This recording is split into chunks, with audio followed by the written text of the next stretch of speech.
राधे राधे सभी दोस्तों के लिए।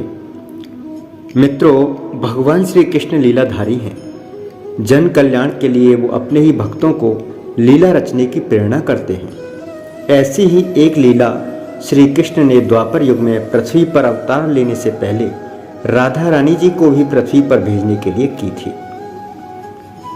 मैं हूं रमाकांत गौड़ और आप देख रहे हैं हमारा YouTube चैनल सनातन की राह। मित्रों, देवी राधा का जन्म कैसे हुआ, क्यों हुआ, किस कारण से हुआ, मैं इस प्रस्तुति में आपको बताने वाला हूँ। आप जानते हैं कि देवी राधा का जन्म दिवस भाद्रपद मास की शुक्ल पक्ष की अष्टमी तिथि को माना जाता है।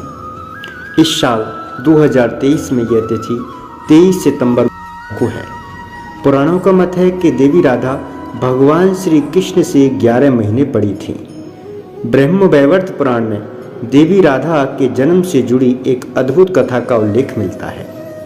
ब्रह्मवैवर्त पुराण एक वैष्णव पुराण है। इस पुराण में कृष्ण को ही परम ब्रह्म माना गया है, जिनकी इच्छा से सृष्टि का जन्म होता है। इसमें भगवान श्री कृष्ण की लीलाओं का विस्तृत वर्णन, श्री राधा की गोलोक लीला तथा अवतार लीला का सुंदर विवेचन किया गया है। भगवान श्री कृष्ण लीलाधारी हैं। जन कल्याण के लिए वो अपने ही भक्तों को लीला रचने की प्रेरणा करते हैं। इस पुराण में बताया गया है कि देवी राधा भगवान श्री कृष्ण के साथ गोलोक में निवास करती हैं। एक बार देवी राधा गोलोक में नहीं थीं, तब श्री कृष्ण अपनी एक अन्य पत्नी बिरजा के साथ विहार कर रहे थे। राधा को इसकी जैसे ही सूचना मिली, वह गोलोक लौट आई। इन्होंने बिरजा को श्री कृष्ण के संग विहार करते हुए देखा तो कृष्ण को भला बुरा कहने लगी। राधा को क्रोधित देखकर बिरजा नदी बनकर वहां से चली गई।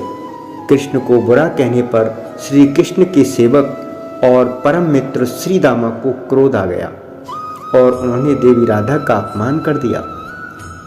इससे देवी राधा और क्रोधित हो गईं।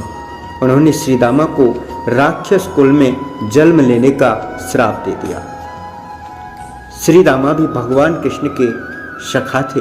वो भी आदेश में आ गए और देवी राधा को पृथ्वी पर मनुष्य रूप में जन्म लेने का श्राप दे दिया और कहा कि आपको भी मेरी तरह से ही श्री कृष्ण से बिछोह झेलना पड़ेगा।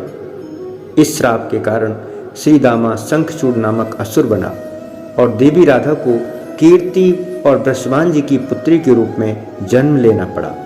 लेकिन इनका जन्म देवी कीर्ति के गर्भ से नहीं हुआ था, क्योंकि भगवान और भगवान की शक्ति राधा रानी कभी गर्भ में नहीं जाते, वो तो अवतरित होते हैं। इस तरह हुआ देवी राधा का जन्म। ब्रह्मवैवर्त पुराण में बताया गया है कि श्री दामा और देवी राधा ने जब एक दूसरे को श्राप दे दिया, तब भगवान श्री कृष्ण की लीला का मकसद पूरा हो गया और भगवान श्री कृष्ण ने आकर देवी राधा से कहा कि हे देवी, तुम पृथ्वी पर जाओ और वहाँ गोकुल में देवी कीर्ति और वृषभान की पुत्री के रूप में जन्म लो।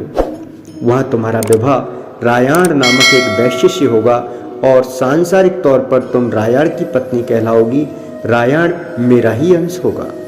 राधा रूप में तुम मेरी प्रिया बनकर रहोगी और कुछ समय तक आपका मेरा बिछोह रहेगा। इसके बाद भगवान श्री कृष्ण ने कहा कि अब आप वृषभान के घर में जन्म लेने की तैयारी करें।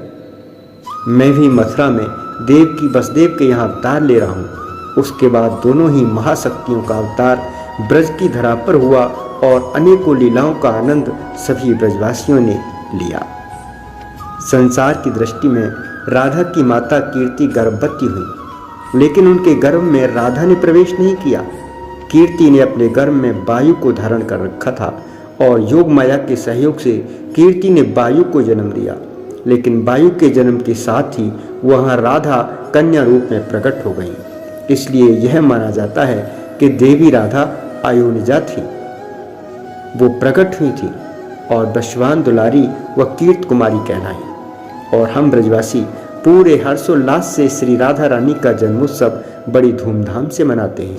कहते हैं कि तज तीरथ हरि राधिका, तन दुत करिए अनुराग, जिह ब्रज केल निकुंज मग, पग पग होत प्रयाग।